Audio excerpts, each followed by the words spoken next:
Assalamualaikum warahmatullahi wabarakatuh.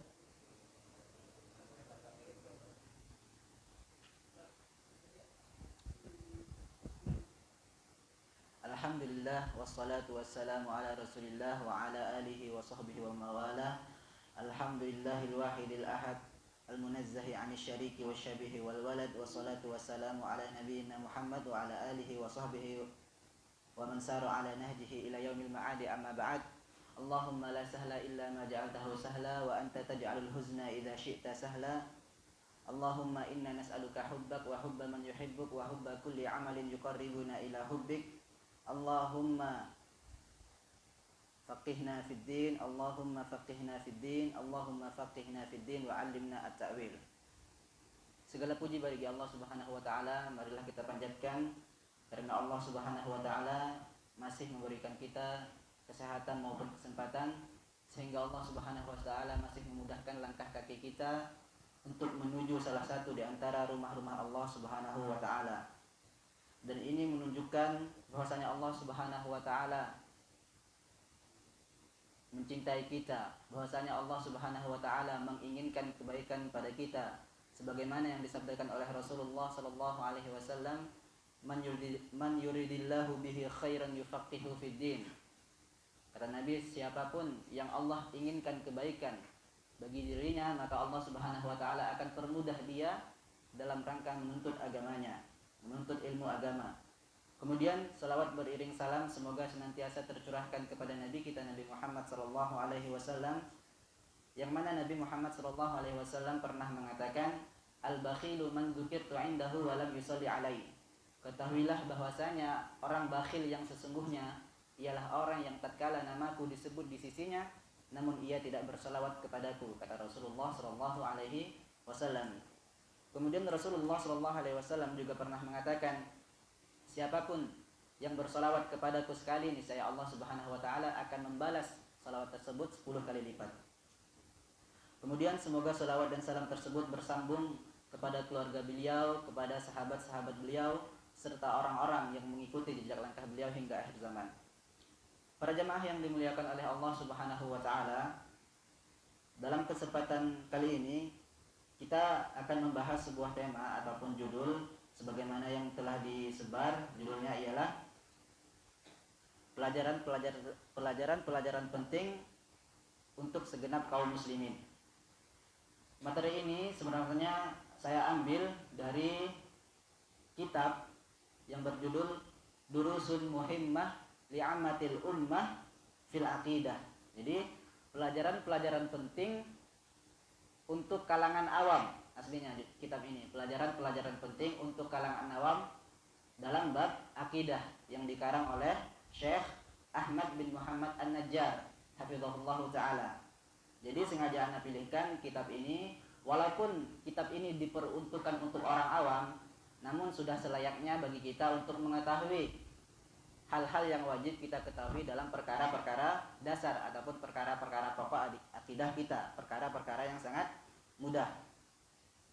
Beliau hafizahullah mengatakan, fahadhihi durusun fil aqidah ja'altuha li'ammatil ummah. Ini adalah pelajaran-pelajaran terkait akidah yang kuperuntukkan bagi kalangan awam dari umat-umat Islam, untuk kalangan awam, tashilan lahum li fahmi ma yajibu alaihim, dalam rangka untuk memudahkan mereka untuk memahami apa yang harus dipahami oleh kaum muslimin.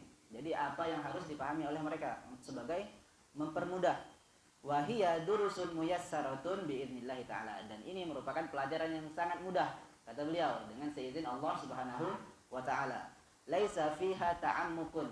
Maka kata beliau, nanti kita tidak akan membahas secara panjang lebar. Jadi kita tidak akan membahas secara panjang lebar. Laisa fiha ta'ammukun wa laisa fiha dzikrul mukhalifina li ahli sunnati wal jamaah. Kemudian tidak ada pula pembahasan berkaitan dengan orang-orang yang menyelisihi ahlu sunnah wal jamaah. Jadi materinya cuma hal-hal yang harus kita ketahui saja. Kemudian wala dzikra syubhatihim, dan tidak ada pula penyebutan syubhat-syubhat yang mereka lontarkan. Wa inna maktasartu ala masail muhimmah fil aqidah, akan tetapi aku hanya mencukupkan pembahasan yang sangat penting dalam perkara akidah ma'khudah min kitabillahi wa min sunnati Rasulillah wa ma ajma'a alaihi salaful ummah. Yang mana pelajaran-pelajaran ini, kata beliau, aku sarikan ataupun saya ambil dari kitabullah Al-Qur'an dan dari sunnah Rasulullah sallallahu alaihi wasallam al-hadis, kemudian diambil pula dari ijma' ataupun kesepakatan para ulama salaful ummah, salafus saleh. Beliau melanjutkan wali'tina bil aqidah wajibun ala kulli muslim, dan sikap perhatian ataupun perhatian yang sangat benar-benar memperhatikan akidah merupakan kewajiban bagi setiap muslim. Memperhatikan akidah merupakan kewajiban bagi setiap muslim.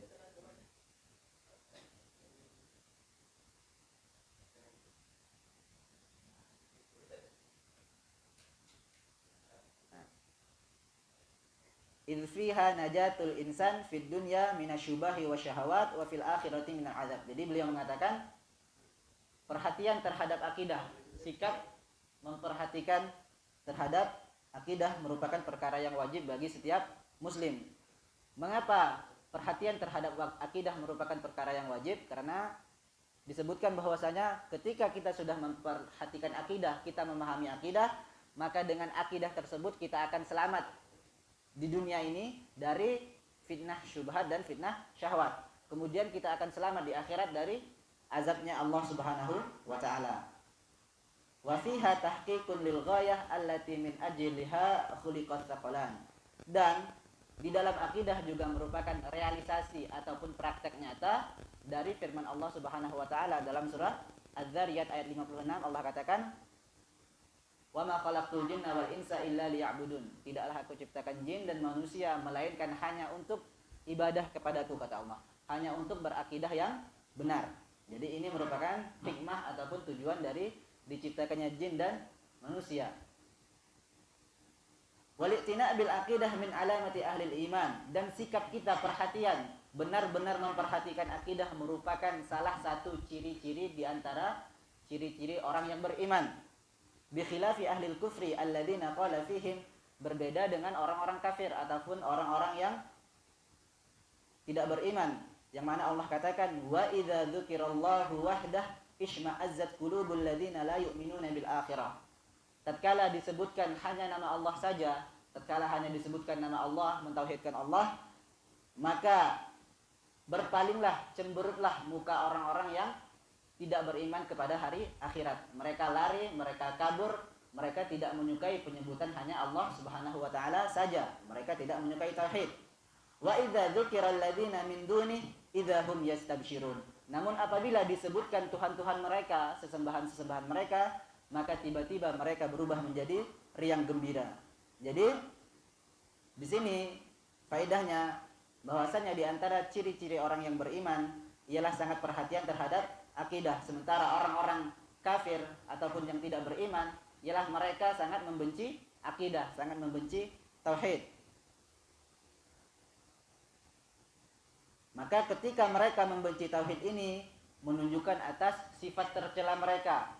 Tercela bagaimana? Karena sejatinya kita diciptakan untuk beribadah, berakidah yang sahih terhadap Allah Subhanahu wa taala, namun mereka berpaling atau mengingkari terhadap tujuan diciptakannya mereka.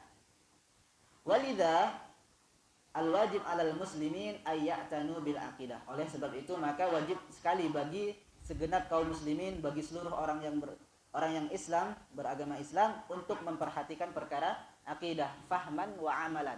Baik itu dalam rangka memahami kemudian mengamalkan, wa ta'alluman wa ta'liman, kemudian mempelajari dan mengajarkan. Wa hadhihi ad-durus ja'at li tahqiqi hadzal matlab fa as'alullah an yanfa'a biha al-muslimin. Kemudian beliau mengatakan, inilah pelajaran-pelajaran yang untuk mempraktekkan atau merealisasikan akidah ini semoga bermanfaat bagi kaum muslimin. Kemudian beliau masuk ke pembahasan yang pertama, yaitu mujmal abwab al-aqidah. Jadi akidah secara garis besar hanya dibagi ke dalam dua bab. Akidah secara garis besar hanya dibagi ke dalam dua bab. Jadi dari awal sampai akhir yang dibahas di akidah hanyalah dua bab secara garis besar. Bab yang pertama adalah tentang rukun iman yang 6. Tentang rukun iman yang 6. Adapun bab yang kedua ialah tentang hal-hal yang berhubungan erat dengan rukun iman yang 6. Hal-hal yang sangat berhubungan erat dengan rukun iman yang 6. Rukun iman yang 6 sebagaimana telah kita ketahui. Sebagaimana ini dari hadis Jibril. Jadi tadi akidah secara garis besar dibagi menjadi 2. Bab 1 tentang rukun iman yang 6, kemudian bab kedua tentang perkara-perkara yang berkaitan dengan erat dengan rukun iman yang 6. Sebelum memasuki apa itu pembagian-pembagian yang tadi, bab ke-1 dan bab kedua, jadi kita harus mengetahui dahulu apa itu akidah. Beliau katakan akidah ialah ma yaqidu alaihil insan qalbahu. Jadi apa yang manusia ikatkan pada hatinya, itulah artinya akidah. Apa yang kita ikat di hati kita, ataupun apa yang kita ikatkan, apa yang kita yakini, apa yang kita percayai, itu adalah akidah. Jadi akidah adalah keyakinan ataupun kepercayaan. Jadi tadi kita jelaskan akidah dibagi dalam 2 bab. Bab pertama adalah rukun iman. Hal ini sebagaimana disampaikan pada hadis Jibril. Tatkala dia mendatangi Nabi sallallahu alaihi wasallam, maka Nabi mengatakan al-iman an tu'mina billahi wa malaikatihi wa kutubihi wa rusulihi wal yaumil akhir wa an tu'mina bil qadar khairihi wa syarrihi. Jadi sebagaimana yang telah kita hafal, iman itu iman kepada Allah, malaikat, kitab, rasul, hari akhir. Kemudian iman kepada takdir, baik yang baik, entah itu yang baik maupun yang buruk. Rukun iman yang 6. Kemudian di dalam rukun iman yang 6 tadi, yang pertama adalah beriman kepada Allah Subhanahu wa taala. Dalam rukun iman, beriman kepada Allah Subhanahu wa taala dibagi lagi menjadi 3. Yang sering dibahas di kajian-kajian akidah biasanya. Yang pertama iman yaitu al-iman bi rububiyatillahi jalla wa ala, beriman dengan rububiyahnya Allah Subhanahu wa taala. Kemudian yang kedua, beriman dengan nama-nama dan sifat-sifat Allah Subhanahu wa taala. Kemudian yang ketiga ialah beriman dengan uluhiyahnya Allah Subhanahu wa taala.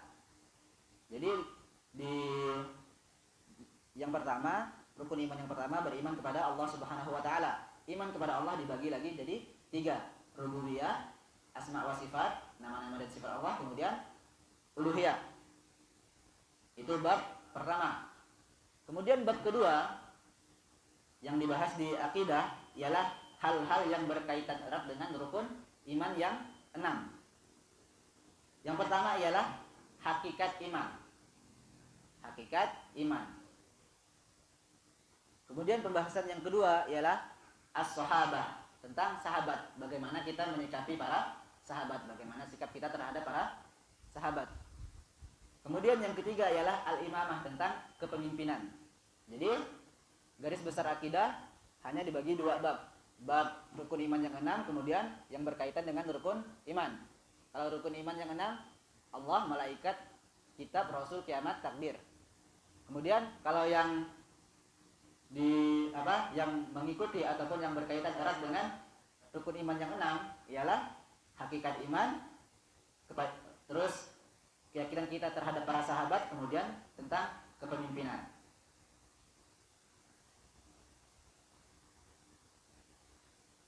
Fahada tasawwurun 'am li babil i'tiqad wa ma yadkhulu tahtahu min masail. Maka kata beliau, ini merupakan gambaran secara umum tentang perkara-perkara keyakinan, yaitu ada 2 bab tadi.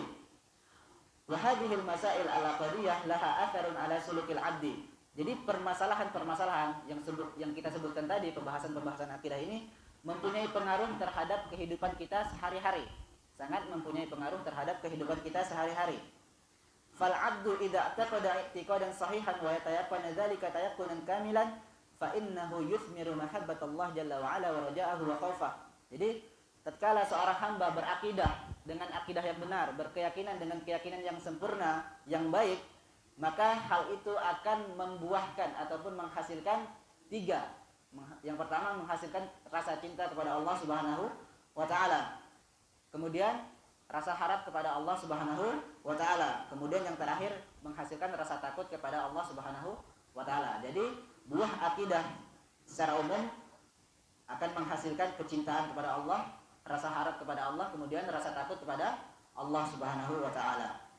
Fatastaqimu hayatuhu wa yas'ad fi dunyahu wa ukhra. Maka kata beliau, ketika seseorang sudah merealisasikan akidah, sudah mendapatkan buah akidah ini, maka kehidupannya akan menjadi lurus, akan menjadi tenang, dan akan bahagia di dunia maupun di akhirat. Famathalan, contohnya beliau menyebutkan contoh ketika seseorang telah mempelajari akidah, ketika seseorang telah berakidah dengan akidah yang benar. Idza alimal 'abdu ma lillahi jalla wa ala min asma'in wa sifatin wa annahu rahim. Kalau seorang hamba telah belajar nama-nama dan sifat-sifat Allah Subhanahu wa taala, dia telah tahu Allah itu Rahim, Allah itu Maha Penyayang, Allah itu Maha Rahmat, rahmat Allah itu luas. Maka yaqrubu min 'abdihi idza qarubal 'abdu ilahi. Allah itu mendekat kepada kita kalau kita mendekat kepada Allah. Semakin kita mendekat ke Allah, Allah akan semakin mendekat kepada hambanya. Wa annahu jalla wa ala yanzil ila sama'id dunya. Dan Allah Subhanahu wa taala turun ke langit dunia seraya berkata, "Man yad'uni fa astajibulah." Ayo siapapun yang berdoa kepadaku, maka niscaya aku akan mengabulkannya, aku akan mengijabahnya, kata Allah Subhanahu wa taala. Man yastaghfiruni fa aghfir lahu. Siapa yang minta ampun kepadaku, siapa yang istighfar kepadaku, kata Allah, aku pasti akan mengampuninya. Man yas'aluni fa'u'tih. Siapapun yang meminta kepadaku, kata Allah, maka aku akan memberinya. Fahadha la syakka annahu yuthmir mahabbatullah. Maka dengan kita mengetahui nama-nama Allah, sifat-sifat Allah, sejatinya hal itu akan menumbuhkan kecintaan kita kepada Allah Subhanahu wa taala. Wa idza ahabbal 'abdu rabbahu sara'a ila imtithali awamir. Jadi tatkala seorang hamba setelah tumbuh di hatinya rasa cinta kepada Allah Subhanahu wa taala, ketika seseorang ada rasa cinta kepada Allah Subhanahu wa taala, maka ia akan bersegera menuju perintah Allah Subhanahu wa taala. Ia akan bersegera meninggalkan larangan Allah Subhanahu wa taala. Ketika dia sudah cinta kepada Allah Subhanahu wa taala, tatkala azan berkumandang, dia akan segera memenuhi panggilan Allah Subhanahu wa taala. Tatkala tiba waktunya bayar zakat, dia bayar zakat. Tatkala tiba waktunya sedekah, dia sedekah, karena dia tahu dia cinta kepada Allah Subhanahu wa taala. Fala yarahu Allahu jalla wa ala fi makanin la yuhibbu an yarahu fi. Maka ketika dia sudah cinta kepada Allah, Allah tidak akan melihat dia di tempat yang Allah tidak sukai. Allah tidak akan melihat dia di tempat yang Allah tidak sukai. Umpamanya Allah Subhanahu wa taala tidak mensukai minuman keras, Allah tidak menyukai perzinahan, Allah tidak menyukai mabuk-mabukan, perjudian dan lain sebagainya. Maka tatkala dia mengetahui Allah tidak menyukai hal yang demikian, maka ia pun tidak akan mungkin mendatangi tempat-tempat yang tidak disukai oleh Allah Subhanahu wa taala, karena dia tahu hal tersebut akan mendatangkan murkanya Allah Subhanahu wa taala. Kama annal abda lan yaltafidha bi kalimatin tughdibullah.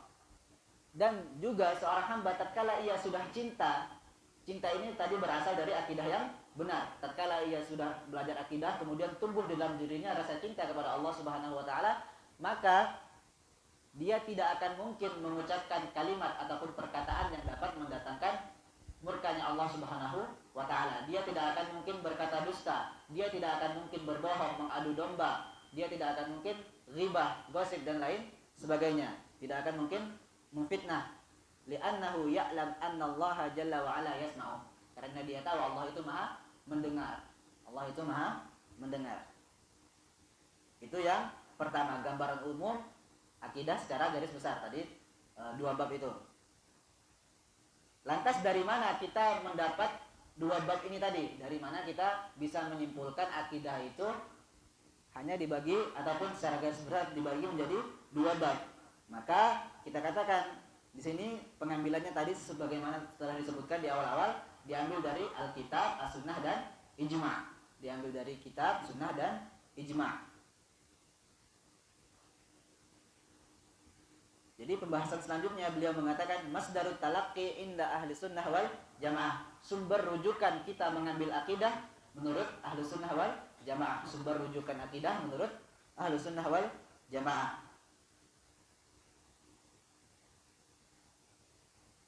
Wa masdarut talaqqi inda ahli sunnati wal jamaati yarji ila thalathah umur. Sumber rujukan akidah menurut ahli sunnah wal jamaah kembali kepada tiga perkara. Awalan Alkitab, yang pertama adalah Alkitab. Wa na'ni bil kitab Al-Qur'an, yang kita maksud dengan kitab adalah Al-Qur'an.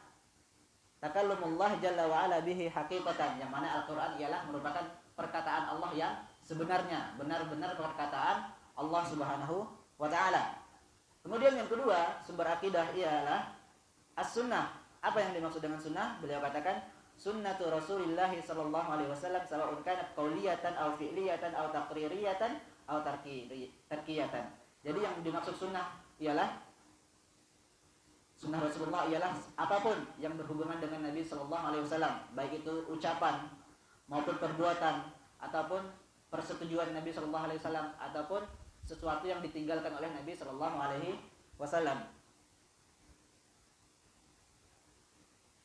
Kemudian beliau lanjutkan, beliau membahas berkaitan dengan sunnah ini, was sunnatu yuhtajju biha fil aqidati sawa'un kanat mutawatirah aw kanat min babil ahad. Dan sunnah itu kita bisa jadikan hujjah dalam permasalahan akidah. Jadi sunnah maksudnya hadis itu kita bisa jadikan hujjah dalam permasalahan akidah. Sama saja apakah hadisnya mutawatir ataupun ahad. Karena ada sebagian yang kelompok yang tidak mengambil hadis ahad dalam masalah akidah. Contoh hadis ahad ialah tentang siksa kubur. Jadi mereka mengatakan siksa kubur itu dari hadis ahad. Kalau dari hadis ahad kita tidak memakainya dalam bab akidah, maka mereka tidak meyakini adanya nikmat kubur ataupun siksa kubur karena dari hadis ahad. Apa itu hadis ahad dan hadis mutawatir? Jadi harus kita jelaskan dulu hadis mutawatir dan hadis ahad. Hadis mutawatir adalah hadis yang diriwayatkan oleh banyak orang, oleh banyak sahabat, dan mustahil mereka berdusta. Jadi hadis yang banyak meriwayatkan hadis tersebut, jadi mustahil mereka sepakat untuk berdusta. Contoh ialah hadis tentang mengusap di atas khuf. Al-Hasan Al-Basri mengatakan, kata beliau, aku mendengar ada 70 sahabat mengatakan bahwa Nabi SAW mengusap di atas khuf. Jadi secara akal 70 mungkin tidak mungkin sepakat untuk berdusta. Jadi tidak mungkin 70 orang sahabat sepakat untuk berdusta. Kemudian hadis ahad. Hadis ahad ialah hadis yang periwayatnya tidak banyak, hanya sedikit. Jadi tidak sampai 10 umpamanya. Contoh hadis ahad ialah hadis dari Umar, innamal a'malu binniyat. Yang meriwayatkan hadis ini hanya Umar saja, maka ini termasuk hadis ahad. Gitu. Jadi mutawatir adalah hadis yang banyak meriwayatkannya, sedangkan hadis ahad adalah yang sedikit meriwayatkannya. Kemudian yang ketiga, sumber akidah yang ketiga ialah al-ijma'. Apa yang dimaksud ijma'? Secara garis besar beliau mengatakan ittifaqu mujtahidil ummah ala amrin syar'iyyin ba'da wafati Rasulullah sallallahu alaihi wasallam. Jadi ijma' kata beliau adalah ittifaq, kesepakatan mujtahidil ummah, kesepakatan para mujtahid umat ini. Jadi bukan asal orang, bukan sembarang ulama, tapi ulama yang sampai tingkat mujtahid. Jadi bukan sembarang ustadz, sembarang guru, sembarang kiai, tidak. Jadi hanya mujtahid. Jadi kesepakatan para mujtahid umat ini ala amrin syar'iyyin, terhadap urusan-urusan syar'i. Jadi kalau umpamanya urusan dunia tidak masalah. Jadi dalam perkara-perkara syar'i ba'da wafati Rasulullah sallallahu alaihi wasallam, setelah wafatnya Nabi Muhammad sallallahu alaihi wasallam. Jadi ketika Nabi sallallahu alaihi wasallam masih hidup tidak ada ijma', yang ada hanya Al-Qur'an dan As-Sunnah. Sedangkan tatkala Nabi sallallahu alaihi wasallam telah wafat, maka baru muncul yang namanya ijma', kesepakatan para ulama.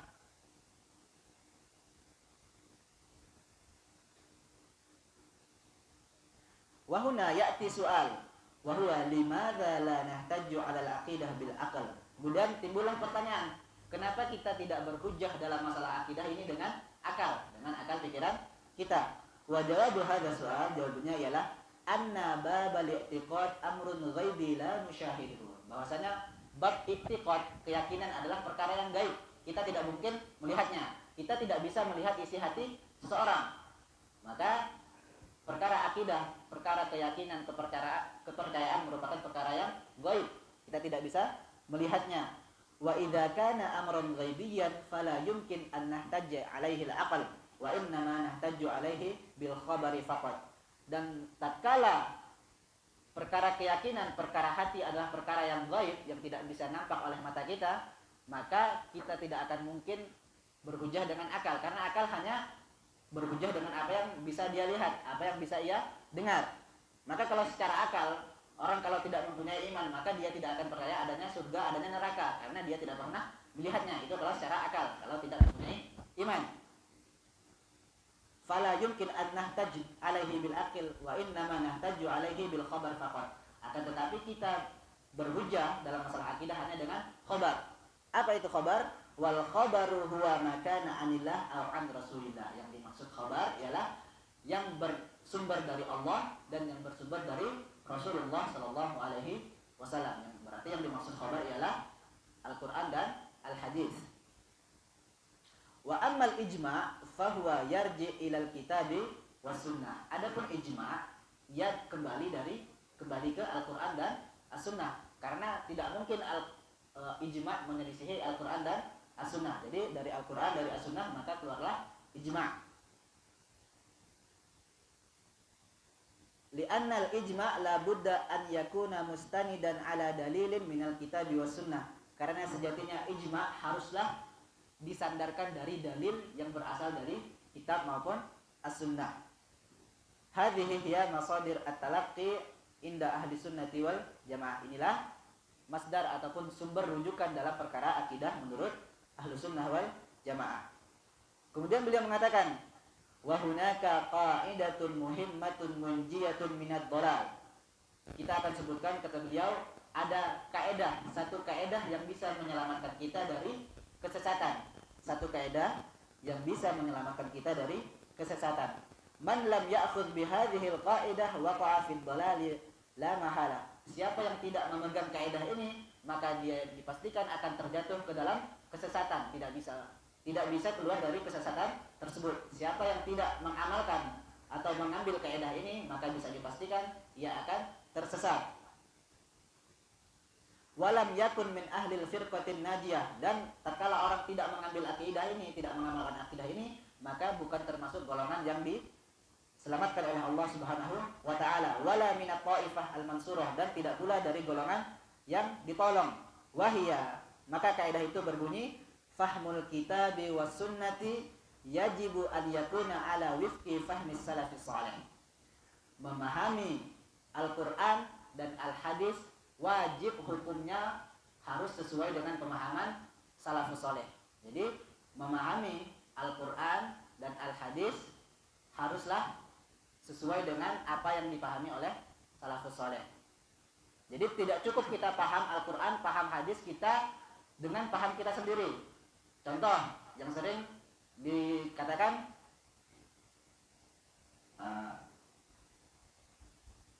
al-fitnatu asyaddu minal qatl.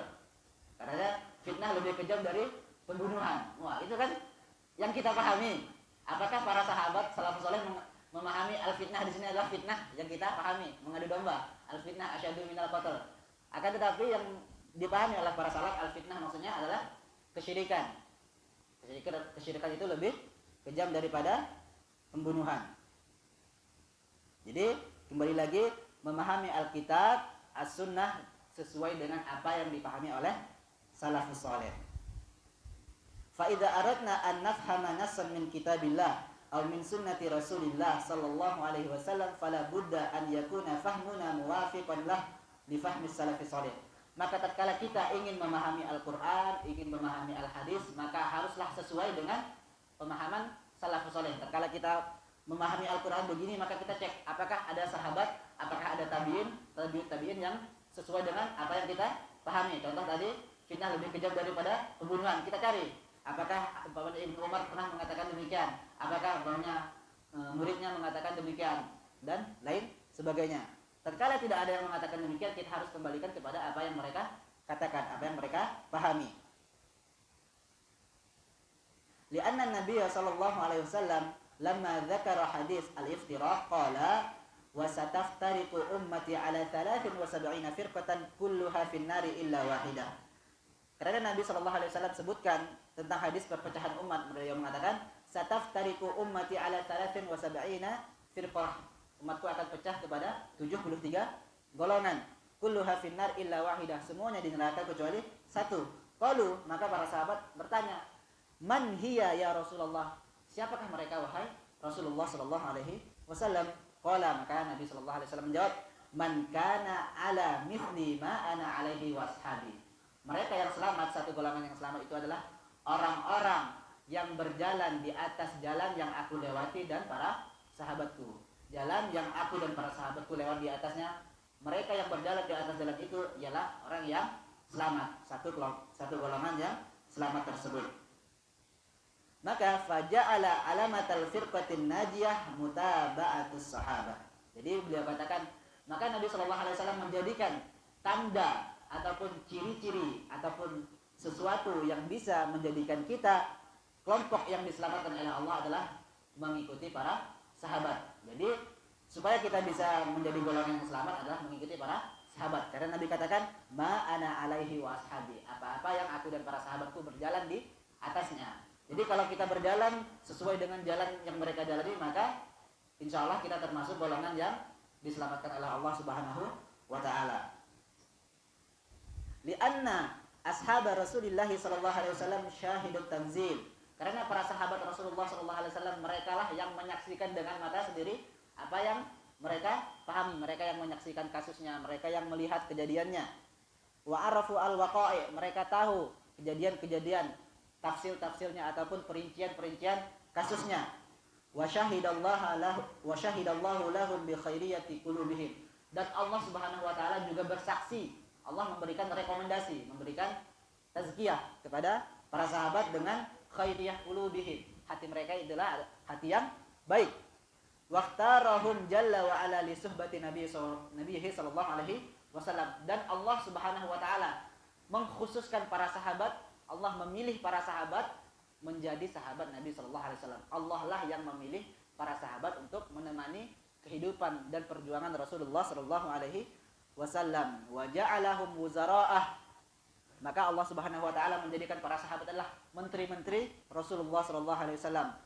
Fahum ahaqqun nas bi fahmil kitabi was sunnah. Dan mereka adalah orang yang paling paham terhadap Al-Qur'an maupun Al-Hadis. Jadi ketika kita tahu yang paling paham terhadap Al-Qur'an dan hadis adalah para sahabat, maka jalan selamat satu-satunya ialah dengan kita mengikuti para sahabat. Fas-sahabatu la yumkinu ayyakhruj al-haq an fahmihim. Dan para sahabat tidak mungkin kebenaran itu keluar dari paham mereka. Jadi apa yang mereka pahami pasti benar. Tidak mungkin kebenaran di luar dari apa yang mereka pahami. Wabitali idza aradna an nakuna 'alal haqq fala budda an nasira 'ala fahmihim. Oleh sebab itu kalau kita ingin berjalan di atas jalan yang lurus, di atas jalan yang selamat, maka kita harus mengikuti jalan para sahabat, harus mengikuti sesuai apa yang mereka pahami. Karena Allah Subhanahu wa taala mengatakan dalam surah At-Taubah ayat yang ke-100, Allah katakan was-sabiqunal awwalun, dan orang-orang yang terdahulu masuk ke dalam agama Islam, minal muhajirin wal ansar, dari kalangan muhajirin dan ansar, dari kalangan orang-orang Mekah dan orang Madinah, walladzina tabauhum bi ihsan, kemudian orang-orang yang mengikuti mereka dengan baik, orang-orang yang mengikuti para sahabat dengan baik. Radhiyallahu anhum wa radu an, Allah ridha kepada mereka dan mereka juga ridha kepada Allah Subhanahu wa taala. Wa a'adda lahum jannatin tajri tahtaha al-anhar khalidina fiha abada. Allah telah siapkan bagi mereka, Allah telah sediakan bagi mereka surga-surga yang mengalir di bawahnya sungai-sungai, khalidina fiha abada, mereka kekal di dalamnya selama-lamanya. Dzalikal fawzul adzim, itulah kemenangan yang besar. Jadi fallahu azza wa jalla qad radiya 'anis sahabati mutlaqan. Jadi Allah Subhanahu wa taala telah ridha kepada sahabat secara mutlak tanpa syarat. Allah ridha kepada sahabat secara mutlak tanpa ada syarat. Jadi Allah katakan tadi was-sabiqunal awwalun minal muhajirina wal ansar, orang-orang pertama yang masuk Islam dari kalangan muhajirin maupun ansar, Allah ridha mutlak tanpa ada syarat. Nah, kemudian dilanjutkan wa radiya amman ba'da sahabati bi syartin. Kemudian ridhonya Allah kepada orang-orang setelah sahabat dengan syarat. Kalau para sahabat mutlak tanpa syarat. Adapun ridhonya Allah kepada orang-orang generasi setelah para sahabat harus melewati syarat ini, baru Allah akan ridho kepada mereka. Wa huwa ittiba'us sahabah bi ihsan, yaitu mengikuti para sahabat dengan baik.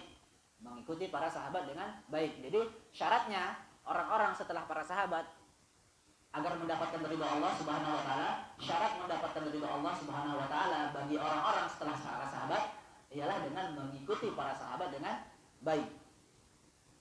Wa hadhihi syahadatun minallahi li sahabah. Inilah persaksian Allah kepada para sahabat. Allah langsung yang memberikan syahadah, Allah yang beri ijazah kepada para sahabat. Faman arada an yakuna mimman radhiyallahu anhu wa yudkhiluhu jannatahu falyattabi ashab Rasulillah sallallahu alaihi wasallam bi ihsan.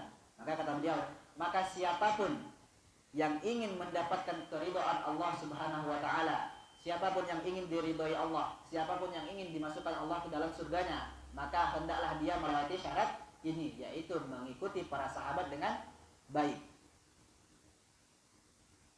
Walihada qulna an hadhil qaidah bi annaha qaidatun munjiyatun minad dhalal. Oleh sebab itu kita katakan tadi kaidah ini merupakan kaidah yang dapat menyelamatkan kita dari kesesatan. Karena kalau kita mengikuti para sahabat maka kita tidak akan tersesat. Memahami Al-Qur'an dan As-Sunnah berdasarkan pemahaman salaful ummah, salafus saleh.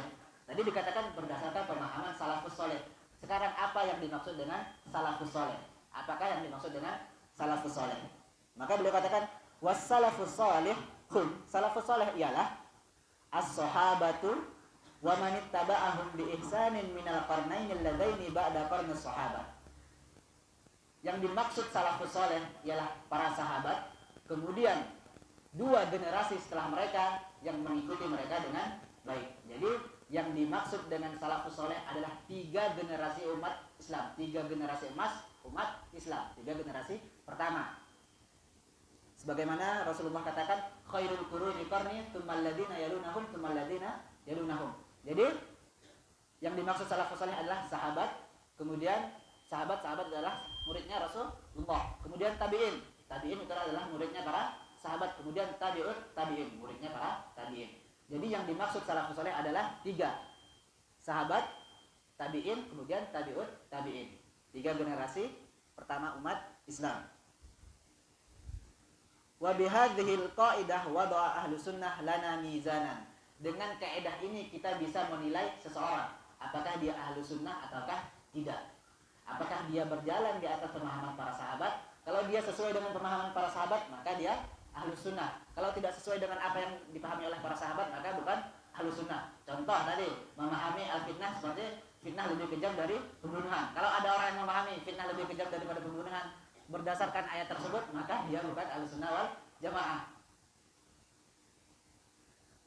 Nazinu bihi kulli ta'ifah wa kulli firqah fa idza aradna an na'rifa hadhihi ta'ifah aw hadhihi al-firqah hal hiya ala aqidah sahihah aw la fa nazinha bihadzal mizan. Jadi kalau kita ingin mengetahui apakah kelompok ini sesat atau tidak, kelompok ini selamat atau tidak, kita cek apakah sesuai dengan pemahaman para sahabat atau tidak. Jadi barometer dia sesat ataupun tidak adalah pemahaman para sahabat. Apakah sesuai dengan apa yang dipahami oleh para sahabat ataukah tidak.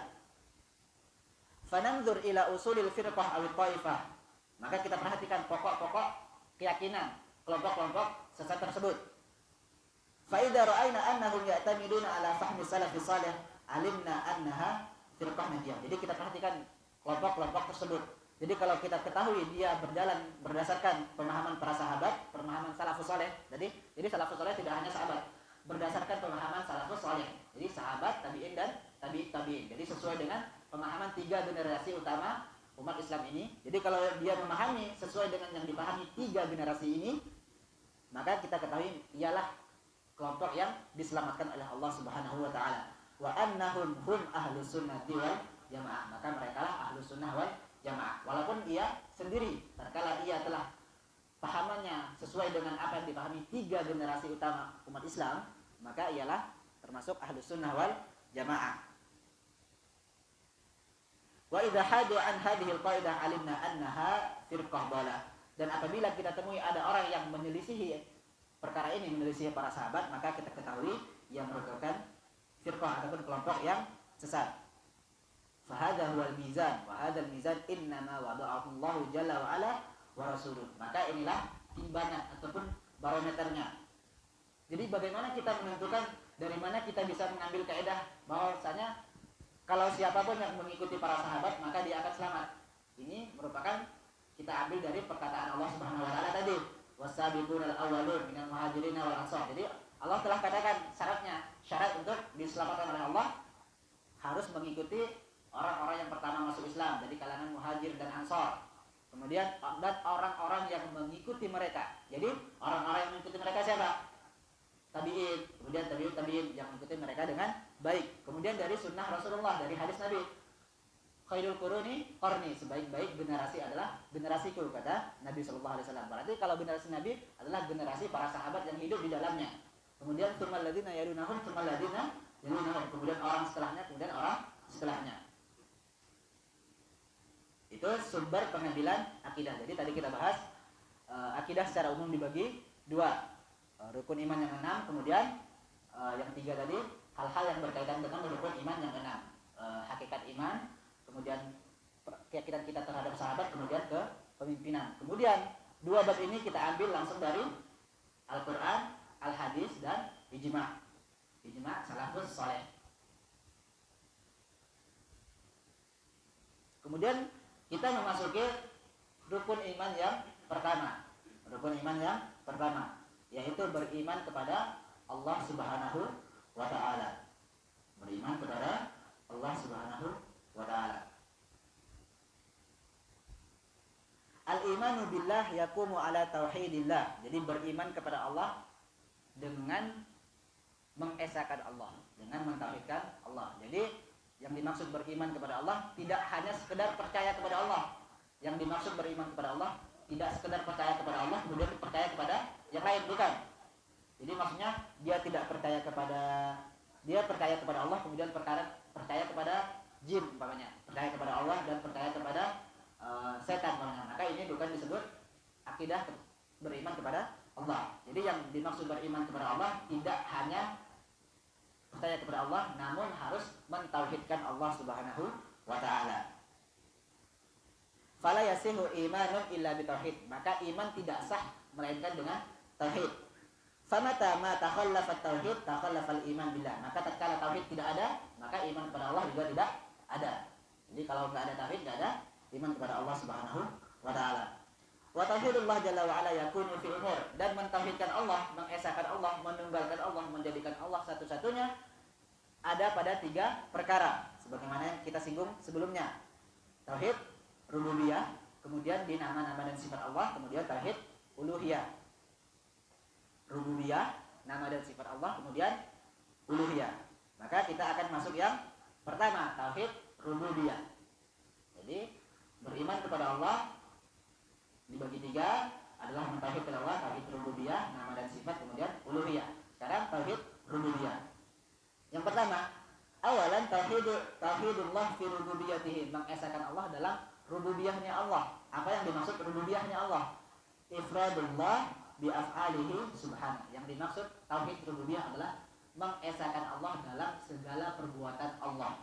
Jadi tauhid rububiyah berkaitan erat dengan perbuatan Allah, apa yang Allah kerjakan, apa yang Allah lakukan.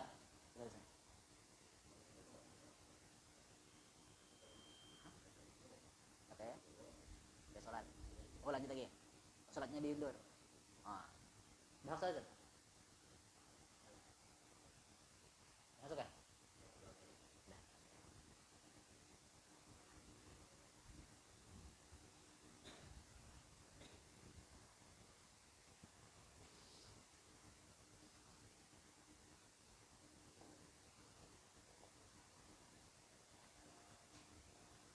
Sampai jam berapa?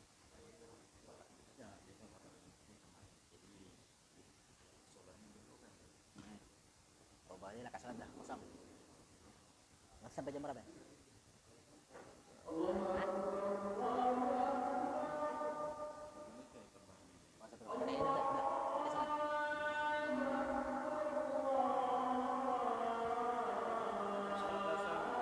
Balikkan Pak.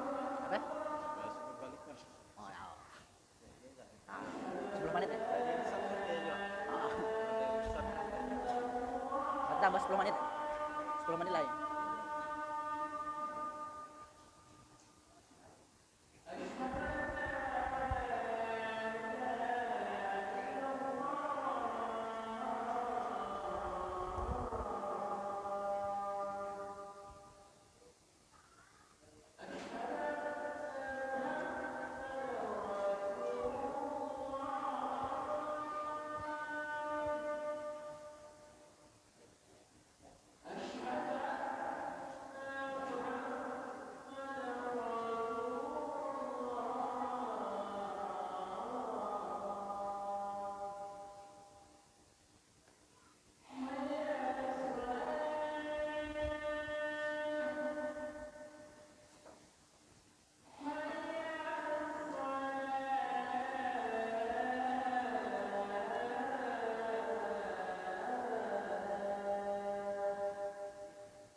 Bismillahirrahmanirrahim. Alhamdulillah wassalatu wassalamu ala Rasulillah wa ala alihi washabbihi wa wala. Amma ba'd. Kita lanjutkan sekitar 10 menit berarti sampai jam 7.25. Tadi kita telah membahas rukun iman yang pertama, yaitu beriman kepada Allah Subhanahu wa taala. Beriman kepada Allah Subhanahu wa taala ialah dengan mentauhidkan Allah Subhanahu wa taala. Kemudian tauhid dibagi lagi menjadi 3. Yang pertama ialah rububiyah, kedua asma wa sifat, ketiga adalah uluhiyah. Kemudian kita masuk yang pertama ialah tauhid rububiyah. Yang dimaksud dengan tauhid rububiyah ialah mengesahkan Allah ataupun menunggalkan Allah dalam perbuatan-perbuatan Allah, menjadikan Allah lah satu-satunya yang bisa melakukan perbuatan-perbuatan tersebut. Misaluhu, contohnya i'tiqadu annal khaliqa huwallahu wahdah. Kita meyakini bahwasanya yang menciptakan hanyalah Allah Subhanahu wa taala saja. Tidak ada pencipta selain Allah Subhanahu wa taala. Wa annar raziqa huwallahu wahdah. Kemudian kita meyakini bahwasanya yang memberi rezeki, yang mendatangkan rezeki hanyalah Allah Subhanahu wa taala saja. Wa annal muhyi huwallahu wahdah. Dan yang menghidupkan, mematikan, mendatangkan manfaat, menolak bahaya dan lain sebagainya hanya Allah Subhanahu wa taala saja. Jadi inilah yang dimaksud dengan tauhid rububiyah. Kita mengesahkan Allah dalam perbuatan-perbuatan Allah. Perbuatan Allah seperti menciptakan, mengatur alam semesta, kemudian memberi rezeki. Jadi kita tauhid, mengesahkan, jadikan Allah satu-satunya. Jadi Allah tidak mempunyai rekan, tidak mempunyai teman-teman dalam memberi rezeki. Allah hanya Allah sendiri yang memberikan kita rezeki. Kemudian yang kedua, tauhid asma wa sifat, tauhid nama-nama dan sifat-sifat Allah. Jadi bab ini kita akan bahas tentang secara umum saja tentang rububiyah, asma wa sifat dan uluhiyah. Nah, adapun selanjutnya akan dibahas baru secara detail. Yang kedua ialah tauhid asma wa sifat, mengesahkan Allah dalam nama-nama dan sifat-sifatnya, yaitu ifradullah bi asma'ihi wa sifatihi. Menunggalkan Allah, mengesahkan Allah, menjadikan Allah satu-satunya dalam nama-nama dan sifat-sifatnya. Misaluhu, contoh, as-sami' huwallah. Yang maha mendengar hanyalah Allah Subhanahu wa ta'ala. As-sami', maha mendengar, itu adalah Allah, nama Allah. Fahuwa ismun min asma'illah. Sami', maha mendengar, adalah nama di antara nama-nama Allah Subhanahu wa ta'ala. Namanya as-sami', sifatnya adalah mendengar. Jadi nama Allah maha mendengar, sifatnya mendengar. mukhtassun bihi idza udhifa ilaihi, maka khusus hanya kepada Allah kalau disandarkan kepada Allah. Jadi sami itu hanya untuk Allah Subhanahu wa taala. Fa hadhil asma' wa sifat idza udhifat ila Allah wajaba ifraduhu biha. Jadi kalau disandarkan kepada Allah, kan umpamanya Allahu Sami'un Alim, Allah Maha mendengar, Maha mengetahui umpamanya. Kalau disandarkan kepada Allah, maka wajib kita untuk mengesakannya ataupun menjadikan Allah lah satu-satunya yang mempunyai sifat tersebut. Jadi maksudnya apa? Fasam'ul kamil la yakunu illa lillah. Maka pendengaran yang sempurna tidak akan mungkin melainkan dari Allah Subhanahu wa taala. Yang memiliki pendengaran yang sangat sempurna hanyalah Allah Subhanahu wa taala. Adapun kita, pendengaran kita sangat terbatas. Kita hanya mendengar apa yang ada di sekeliling kita. Adapun Allah bisa mendengar apapun yang Allah ingin dengarkan. Allah bisa mendengar perkara-perkara yang gaib, sementara kita tidak bisa mendengar perkara-perkara yang gaib. Jadi pendengaran Allah sangatlah sempurna. Wal basarul kamil la yakunu illa lillah. Kemudian penglihatan yang sangat sempurna hanyalah dimiliki oleh Allah Subhanahu wa taala. Sebagaimana kita tidak bisa melihat jin, tapi Allah Subhanahu wa taala penglihatannya sempurna, maka Allah bisa melihat seluruh makhluknya. Bahkan dikatakan semut hitam di dalam gelap gulita sekalipun, semut hitam yang kecil yang tidak nampak oleh mata kepala kita bisa dilihat oleh Allah Subhanahu wa taala. Ini menunjukkan akan sempurnanya penglihatan Allah Subhanahu wa taala. Wal qudratu tammah la takunu illa lillah. Kemudian kekuasaan yang sempurna hanya dimiliki oleh Allah Subhanahu wa taala. Kemampuan yang sangat sempurna dimiliki oleh Allah Subhanahu wa taala. Tadi tauhid rububiyah, kemudian nama-nama dan sifat. Kemudian yang ketiga, tauhidullah fi uluhiyatihi, mengesahkan Allah dalam uluhiyahnya. Nah, tadi tauhid rububiyah adalah mengesahkan Allah dalam perbuatan Allah. Adapun tauhid uluhiyah mengesahkan Allah dalam perbuatan hamba. Jadi bedanya gitu. Kalau rububiyah perbuatan Allah, kalau uluhiyah perbuatan hamba. Apa maksudnya perbuatan hamba? Ibadah. Ibadah kan adalah perbuatan hamba untuk Allah Subhanahu wa taala. Makanya kadang disebutkan juga nama lain dari tauhid uluhiyah adalah tauhid ibadah. Nama lain dari tauhid uluhiyah adalah tauhid ibadah, yaitu ifradullahi bil ibadah, mengesahkan Allah, menunggalkan Allah, menjadikan Allah lah satu-satunya tujuan kita dalam beribadah. Misaluhu, contoh, ifradullahi bid du'ai was sujudi waz zabah. Jadi mengesahkan Allah dalam berdoa, dalam kita bersujud maupun menyembelih. Jadi kita berdoa hanya minta kepada Allah, tidak minta kepada jin, tidak minta kepada keris, tidak minta kepada kuburan, tidak minta kepada pohon, batu dan lain sebagainya. Jadi ini maksudnya adalah ibadah, mengesahkan Allah dalam perbuatan hamba. Apapun yang kita lakukan, satu-satunya yang kita tuju, yang kita inginkan adalah wajahnya Allah, keridhaan Allah Subhanahu wa taala. Fala yud'a illallah, maka kita tidak meminta kecuali kepada Allah. Wala yadhbah illa lillah, dan kita tidak menyembelih kecuali hanya untuk Allah Subhanahu wa taala. Tidak boleh kita menyembelih untuk jin, untuk setan dan lain sebagainya. Apalagi kalau menyembelih untuk membangun jembatan umpamanya. Jadi kita hanya menyembelih untuk Allah Subhanahu wa taala.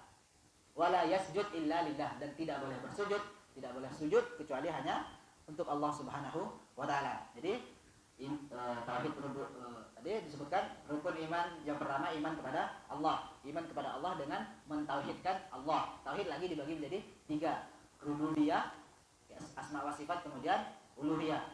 Rububiyah adalah mengesahkan Allah dalam perbuatan Allah, sedangkan uluhiyah mengesahkan Allah dalam perbuatan hamba. Masih 4 menit. Nah, kemudian disebutkan di sini tamaratul imani billah. Insyaallah kita habiskan buah-buahnya ini. Buah-buah beriman kepada Allah. Adapun faedah-faedah hasil yang kita dapatkan kalau kita beriman kepada Allah. Lil imani billahi thamaratun adidatun ja'a bi fi nususil kitab wa sunnah adkur minha ala sabili tamthil khamsah umur. Jadi kata beliau, buah dari keimanan kita kepada Allah Subhanahu wa taala sangat banyak sekali, tidak terbatas. Akan tetapi kata beliau mencukupkan hanya 5. Jadi beliau mencukupkan 5 buah dari beriman kepada Allah berdasarkan dari Al-Quran maupun Al-Hadis. Yang pertama, buah keimanan kepada Allah yang pertama ialah al-imanu billah yusmirus sa'adah fid dunya wal akhirah. Beriman kepada Allah membuahkan kebahagiaan di dunia maupun di akhirat. Membuahkan kebahagiaan di dunia maupun di akhirat. Fakullu man jabahatu an sa'adah fa innahu la sabila lahu ilaiha illa bil imani billah jalla wa ala. Maka siapapun yang menginginkan kebahagiaan di dunia maupun di akhirat, maka tidak ada jalan lain. Maka dia harus menempuh jalan ini, yaitu hanya bisa dengan beriman kepada Allah Subhanahu wa taala. Hal ini berdasarkan firman Allah Subhanahu wa taala, "Man 'amila shalihan min dzakarin aw untha wa huwa mu'min."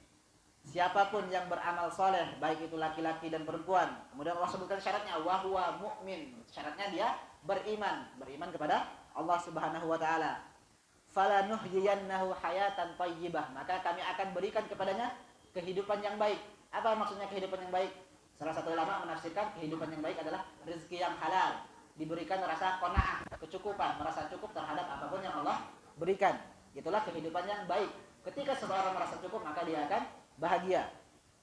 Wala najziyannahum ajrahum bi ahsani ma kanu ya'malun. Kemudian kami akan membalas, kata Allah, membalas perbuatan mereka, amal soleh mereka dengan balasan yang lebih baik daripada yang mereka lakukan. Contoh tadi, kita salawat sekali, Allah balas 10 kali salawat. Kita sedekah, maka Allah umpamanya bahkan membalas 700 kali lipat sedekah tersebut. Maka yang pertama adalah kebahagiaan di dunia dan di akhirat. Kemudian yang kedua, al-amr tsani, buah yang kedua, wilayatullah jalla wa ala wa nasruhu. Yang kedua adalah perlindungan Allah Subhanahu wa taala dan pertolongannya. Jadi tatkala kita beriman kepada Allah, Allah akan memberikan perlindungan dan pertolongannya. Faman arada ayat surahullahu fa alaihi bi tahqiqil imani billahi jalla wa ala. Maka siapapun yang ingin mendapatkan pertolongan dan perlindungan Allah, maka hendaknya dia mempraktekkan ataupun merealisasikan keimanan kepada Allah Subhanahu wa taala. Apa praktek iman kepada Allah taala? Yaitu dengan mentauhidkan Allah Subhanahu wa taala. Allah katakan dalam surah Ali Imran ayat yang ke-68, Ali Imran 68, Allah katakan wallahu waliyul mu'minin. Allah itu wali bagi orang-orang beriman. Apa maksudnya wali? Allah adalah pelindung, penolong bagi orang-orang beriman. Itu yang kedua. Kemudian buah yang ketiga, dukhulul jannati wat tana'um bina'imiha, yaitu dimasukkan oleh Allah Subhanahu wa taala ke dalam surga dan merasakan kenikmatan-kenikmatan yang ada di dalamnya. Jadi masuk surga beserta merasakan nikmat-nikmat di dalamnya. Itu adalah buah yang ketiga. Maka Allah katakan, maka di sini disebutkan falaisa hunaka na'imun fil jannah a'dzam min ru'yatillah. Maka disebutkan tidak ada nikmat di surga yang paling besar melainkan satu nikmat ini. Jadi kata beliau, satu nikmat ini yang paling besar di surga. Nikmat terbesar di surga ialah ru'yatullah, nikmat melihat Allah Subhanahu wa taala. Nikmat melihat Allah Subhanahu wa taala. Jadi di surga kita melihat Allah tidak berbondong-bondong. Kata Nabi, seperti kita melihat bulan. Kalau kita melihat bulan, tentunya kita tidak akan berebut. Kita bisa di mana saja bisa melihat bulan. Seperti itulah kita melihat Allah Subhanahu wa taala. Jadi nikmat terbesar yang ada di dalam surga ialah nikmat melihat Allah Subhanahu wa taala. Wa dukhulul jannah yakunu bi tahqiqil imani billah, dan masuk surga dengan mempraktekkan atau merealisasikan keimanan kepada Allah tadi dengan tauhid tadi, mengesahkan Allah Subhanahu wa taala. Allah katakan dalam surah An-Nisa ayat 57. Surah An-Nisa ayat 57 Allah katakan, "Walladzina amanu wa 'amilus shalihat." Orang-orang yang beriman dan beramal saleh, sanudkhiluhum jannatin tajri min tahtihal anharu khalidina fiha abada. Akan kami masukkan ke dalam surga yang mana surga tersebut mengalir di bawahnya sungai-sungai. Lahum fiha azwajun mutahharah. Mereka akan mendapatkan pasangan yang suci. Apa maksudnya suci di sini? Mereka tidak akan haid, tidak akan nifas. Mereka adalah pasangan yang suci.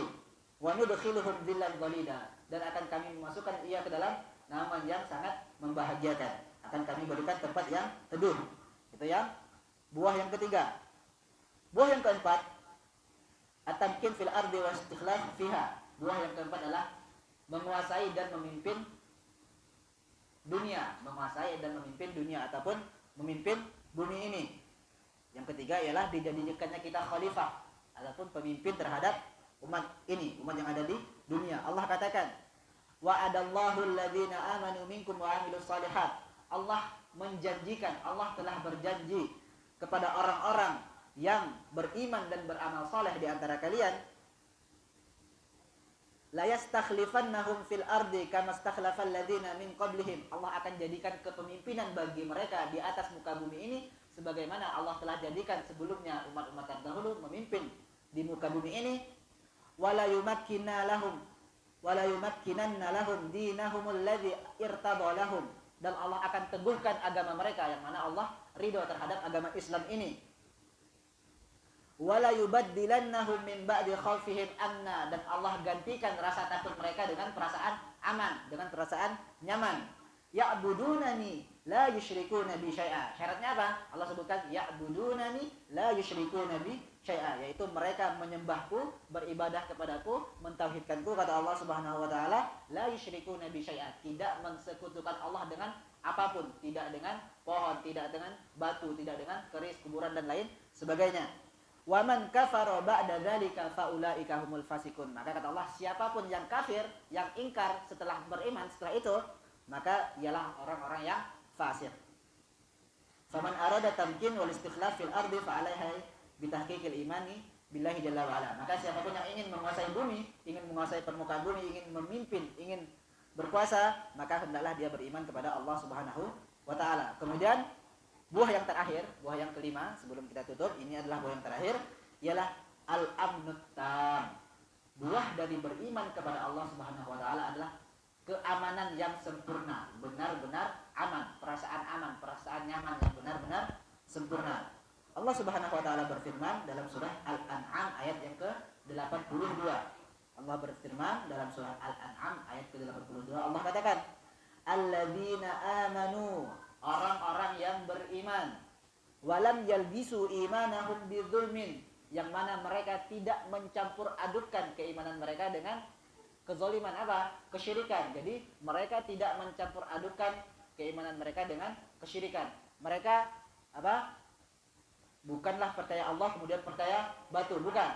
Mereka hanya percaya kepada Allah Subhanahu wa taala, tidak mencampurkan keimanan mereka dengan kesyirikan. Allah katakan, ulaika lahumul amnu wa hum muhtadun. Mereka itulah orang-orang yang mendapatkan keamanan, kenyamanan, wa hum muhtadun, dan mereka itu adalah orang-orang yang mendapatkan petunjuk Allah Subhanahu wa taala.